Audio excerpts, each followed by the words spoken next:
Kag sa numero 1 sa mga balita, subong nga adlaw.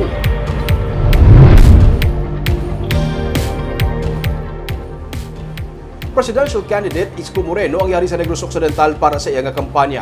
Kaina iyang ipabutyag iyang pagsuporta sa Negros Island region, pati na sa pagtukod sa taytay nga mag-aangot sa Panay, Guimaras kag Negros Island. Yaring report. Sa pagsugod sa national campaign period, ining unang ation nga nagbalik si Manila Mayor kag presidential candidate Isko Moreno sa Negros Occidental. Una nga pamangkot sa iyang resulta sa mga survey nga nagagwa kung sa diin manubula ang numero nga nagapili sa iya. Taliwas inisuno sa iya nagakakita parehas na namang sa kanamuon sang tao nga naghulat sa iya nga pag-abot kaina sa Silay City. Well, ang nagbibigay sa akin ng lakas ng loob, yung taong bayan. Yung init ng tao sa pagtanggap sa atin, kulang i-cancel niya yung sinaing niya, i-cancel niya yung trabaho niya, o makita lang tayo.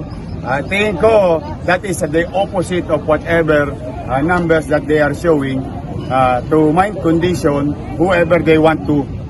May pila man siya ka mga isyu nga ginpatpat, isa na diri amo ang pagbalik sa Marcos ill-gotten wealth para magamit sang gobyerno ang kwarta. Pabor man siya nga ibalik ang Negros Island region kung ini ang luyag sa mga taga-Negros. If the people of Negros would support it or like it, then I'll support it kasi ang gobyerno kailangan may tenga sa tao.